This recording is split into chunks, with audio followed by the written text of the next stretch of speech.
Assalamualaikum warahmatullahi wabarakatuh. Berjumpa lagi dengan saya Bayu Aji Prasetyo di video Insight. Kawan-kawan, saudara-saudaraku, dimanapun saat ini Anda berada, pada kesempatan kali ini saya mau membahas topik tentang penyebab pola kejadian buruk yang berulang dan bagaimana cara mengatasinya.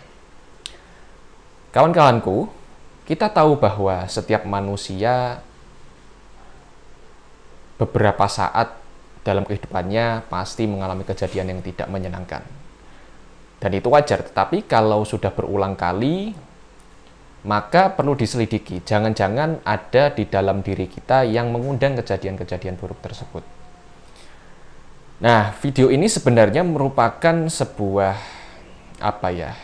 sebuah respon simpati dari saya melihat kejadian-kejadian di mana pada saat video ini direkam, kita tahu bahwa dalam waktu yang sangat singkat ya, berurutan gitu, banyak sekali public figure yang terjerat kasus narkoba. Dan juga kemudian akhirnya mereka perlu direhabilitasi maupun dipenjara. Dan setelah dari penuturan beliau-beliau yang terkena kasus tersebut, salah satu polanya adalah mereka tidak mendapatkan kebahagiaan, kemudian stres gitu ya, dan lain sebagainya. Dimana ini semua merupakan emosi negatif yang tidak bisa dinetralisir atau tersalurkan. Nah, mungkin teman-teman tidak se-ekstrim mereka ya, pola kejadian buruknya, nggak sampai di penjara, nggak sampai kena narkoba, naudzubillah min dzalik ya, alhamdulillah. Karena mungkin saja mereka mereka punya akses dan juga sumber daya atau kepikiran juga ya, sumber daya dan juga akses informasi tentang hal buruk tersebut sehingga bisa mengonsumsi. Dan bisa jadi misal Anda saat ini memiliki emosi negatif yang masih terpendam, ingin menyalurkan, alhamdulillah mungkin Anda masih memiliki value yang bisa dipegang sehingga tidak sampai ke sana. Bisa jadi juga Anda tidak memiliki akses ke sana atau sumber dayanya karena kita tahu harganya mahal ya. Alhamdulillah kita semua dilindungi oleh Allah ya, alhamdulillah. Nah, mungkin itu level ekstrimnya ya, kejadian buruk yang hadir. Nah, mungkin level yang tidak ekstrimnya bisa jadi gini. Ada orang yang hidupnya memiliki pola selalu berhutang, kemudian dimanapun dia hidup dia memiliki hutang, kemudian dimanapun ia hidup dia nggak disukai oleh teman-temannya, kemudian karirnya nggak bagus, sering gagal, bisnisnya sering gagal juga, kemudian mungkin yang orang tua memiliki anak yang mungkin membangkang ya. Nah, sadar atau tidak, ini semua merupakan sebuah feedback atas perilaku-perilaku yang manusia lakukan.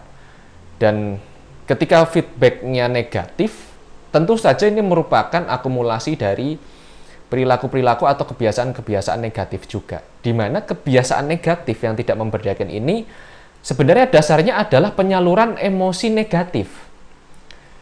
Misalnya nih, sebagai contoh, ada orang yang suka marah-marah dan nggak disukai oleh orang gitu ya, orang yang mungkin judes, karena bisa jadi hatinya terluka. Ya, hatinya terluka, dia memiliki kemarahan atau pernah disakiti ketika masa lalu dan dia ternyata tanpa sadar masih ada sisa-sisa emosi negatif di dalam dirinya yang belum tersalurkan. Akhirnya karena nggak bisa menyalurkan ke orang yang menyakiti dirinya, dia tanpa sadar menyalurkan ke orang lain karena dia sensitif.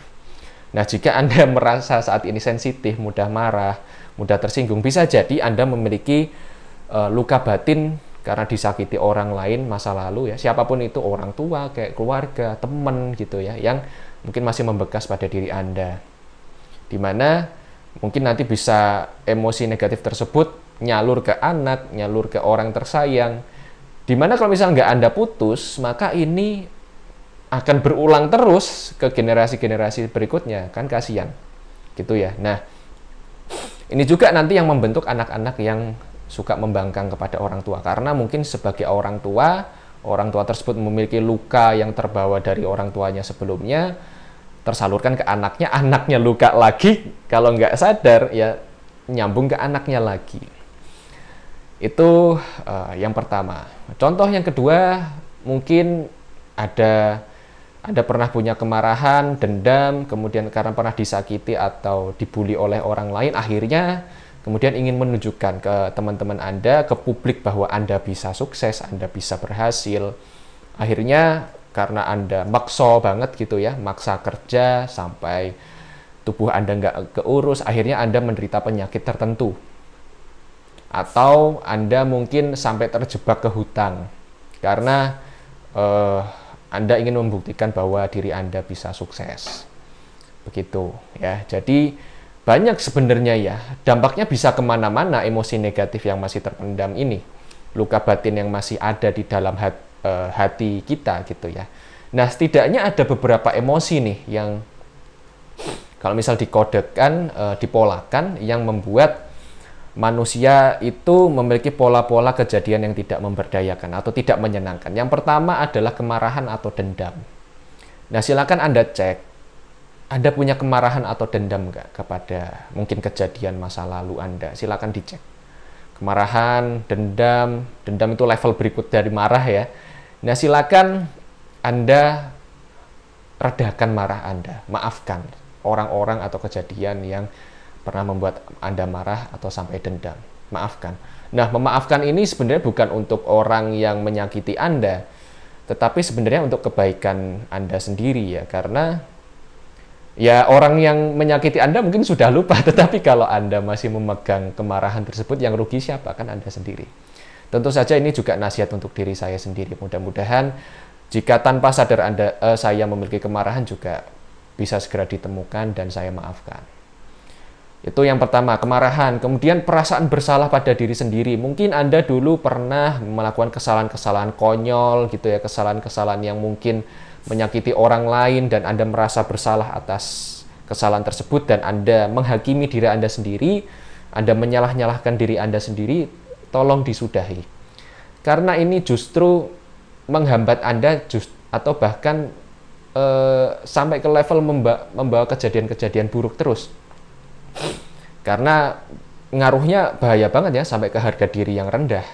Sehingga nanti perilaku Anda tidak memberdayakan, feedback dari kehidupan atau orang lain pun juga tidak baik kepada Anda.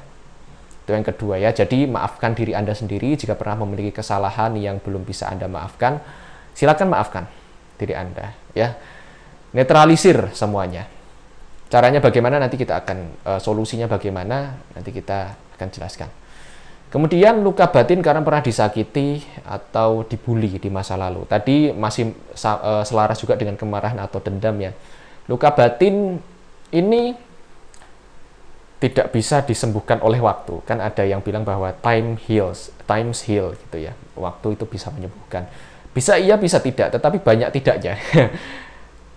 Tidak kenapa? Karena sebenarnya kita cenderung melupakan saja, tetapi tidak benar-benar emosinya tidak benar-benar terlepas gitu ya.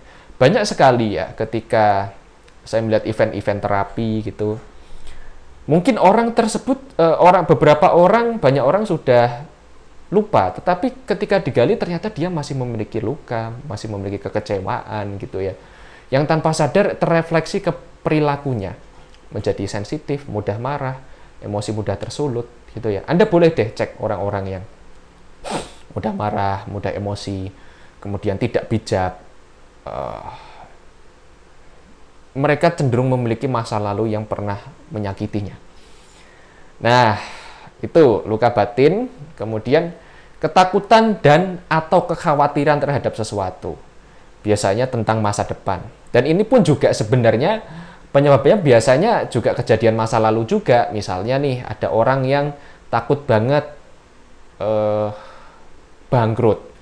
Bisa jadi masa lalunya dia pernah melihat orang tuanya bangkrut dan dia merasakan tidak enaknya kebangkrutan tersebut karena sebagai anak pasti, dan mungkin anak tersebut melihat orang tersebut ketika masih jadi anak melihat orang tuanya begitu struggle terhadap hidupnya sehingga dia takut ya, dia sangat berusaha ingin mengontrol kehidupannya, apapun yang bisa dikontrol dia pengen kontrol, bahkan sesuatu yang tidak bisa dikontrol pengen dia kontrol. Sehingga dia stres sendiri, ya, emosi negatif lagi gitu kan ya. Sampai di mana tadi ya? Tadi ada notifikasi, mudah-mudahan nggak keputus ya. Nah, dia nggak bisa mengontrol yang seharusnya tidak bisa dikontrol, dia pengen mengontrol sesuatu yang tidak bisa dikontrol, akhirnya timbul kecemasan, kekhawatiran tentang masa depan. Nah, ini juga nggak baik, emosi negatif ya. Jadi, jika digeneralisasikan, penyebabnya sebenarnya adalah emosi negatif yang masih terpendam. Nah, solusinya apa? Lepaskan, ya. Lepaskan, kemudian netralisir emosi negatif tersebut.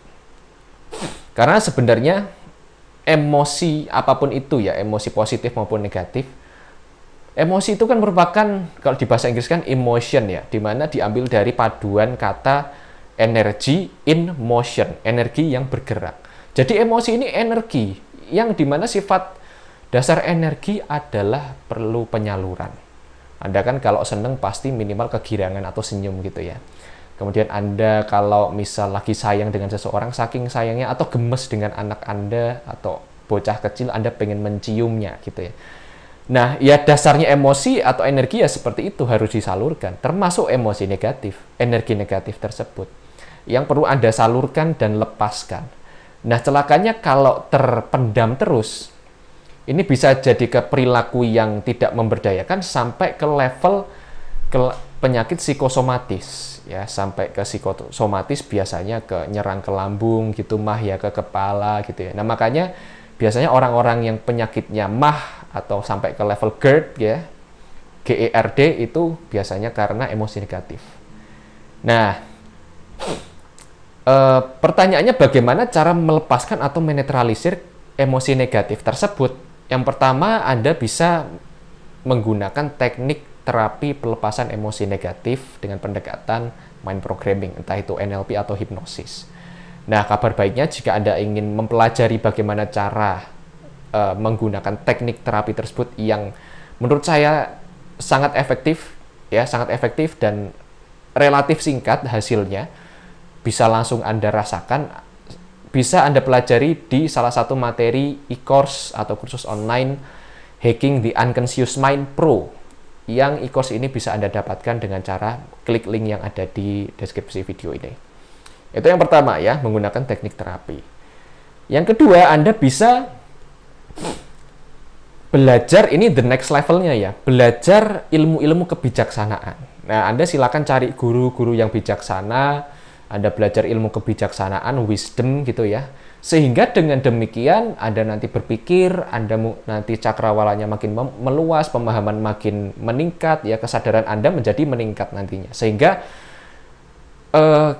penyebab-penyebab emosi negatif karena masa lalu tersebut atau kejadian tertentu, itu Anda bisa memandangnya dengan sudut pandang yang lain, atau Anda bisa memaknainya dengan makna yang lain, sehingga secara otomatis ya kandungan emosi negatif tersebut jadi netral karena Anda memiliki program pemahaman baru, kesadaran Anda meningkat.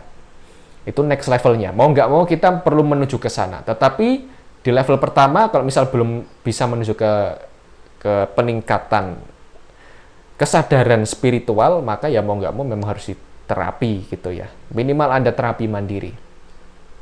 Nah, itu yang bisa saya bagikan, mudah-mudahan bermanfaat. Silakan share kepada siapapun yang menurut Anda membutuhkan.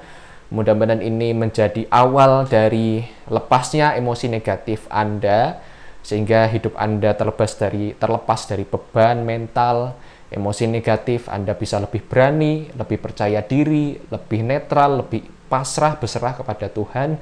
Dan Anda, perform Anda dalam pekerjaan, ya, bisnis, hubungan, apapun itu dalam kehidupan Anda bisa menjadi sangat maksimal. Oke, begitu ya. Silakan like jika jika bermanfaat, ya. Silakan share dan subscribe. Terima kasih. Wassalamualaikum warahmatullahi wabarakatuh.